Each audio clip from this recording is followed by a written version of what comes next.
Over the last few years, bees and other insects have been top of the pops for the agricultural environmental agenda. What I want to do is show you something I make, which is a glass bee box. Made these for many years. Lots of my farmers have got them, and they add just a little bit more fun to the whole thing. Let me just take the door out of the way and then put it carefully on the floor. Crash. You can see inside now the glass tubes. This means you can see everything that's going on inside. The overall dimension of the box is about 16 centimetres wide and about 22-23 centimetres high. Made of hardwood, treated. Round the side you can see the entrance holes. So you push the glass tubes through those entrance holes and then locate them at the back of the box with just a little bit of a recess. As I say, these are great fun because you can actually see what's going on.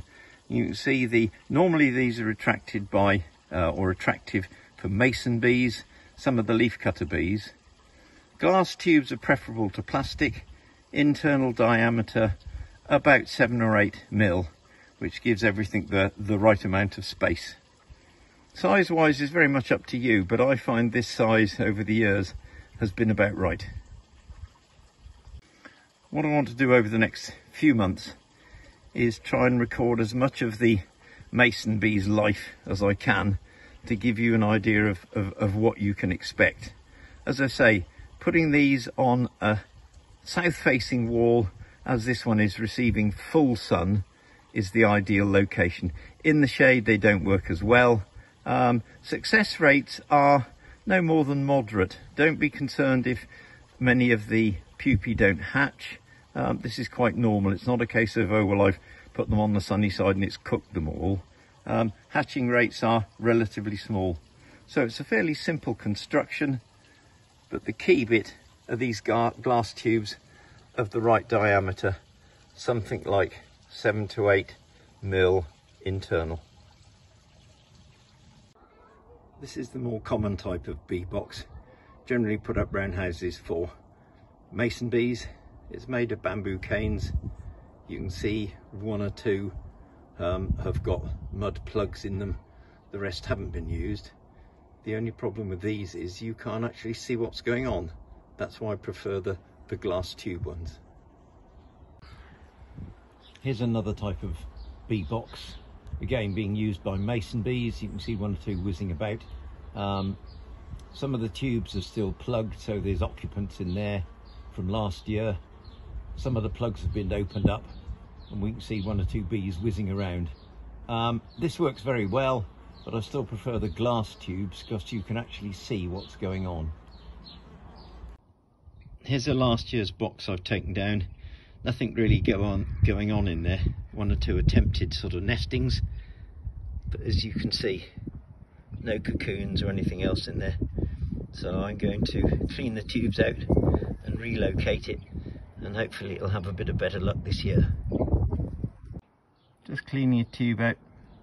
There's a bee that's literally just emerged. It looks a bit drunk. Takes them about 5 or 10 minutes to clean themselves up, and then off they go. You're looking very dusty.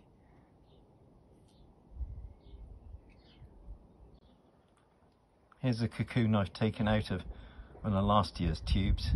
I'll very carefully open it up, and quite often you can get a bee out of there, so you're sort of helping it on its way.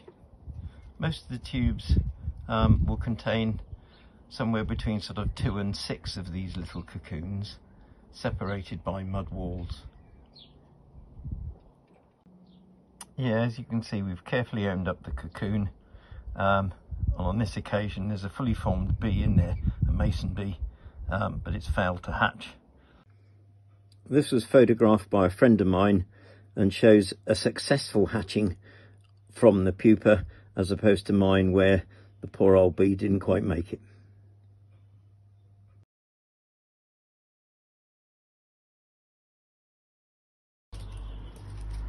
Let's slide the door away on this one and see how things are going.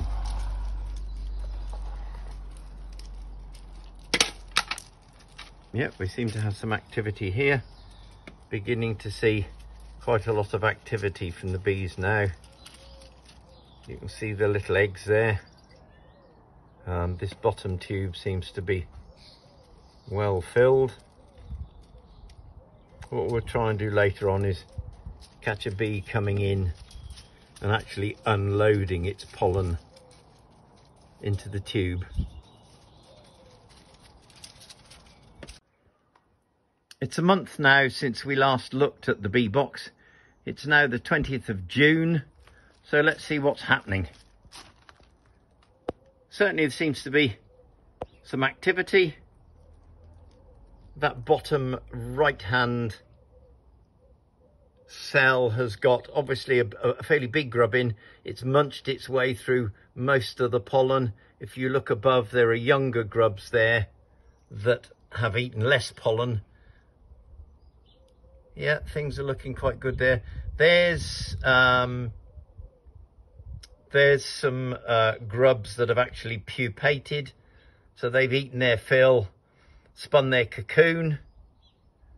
Not much going on there. Oh yes, yeah, there's some younger grubs again. We'll home in on that one, munching its way through the pollen.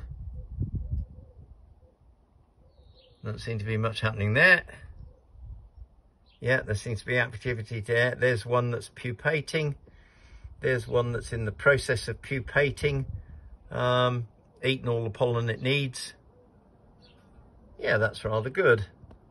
We'll look at it again in a while, and I think we'll then find a lot of sort of pupal cases that will be parked up, going through their metamorphosis, ready to come out as adults.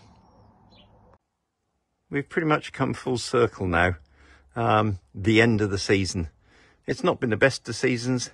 The very hot weather, I'm afraid, has done for some of the larvae, and I think done for some of the bees.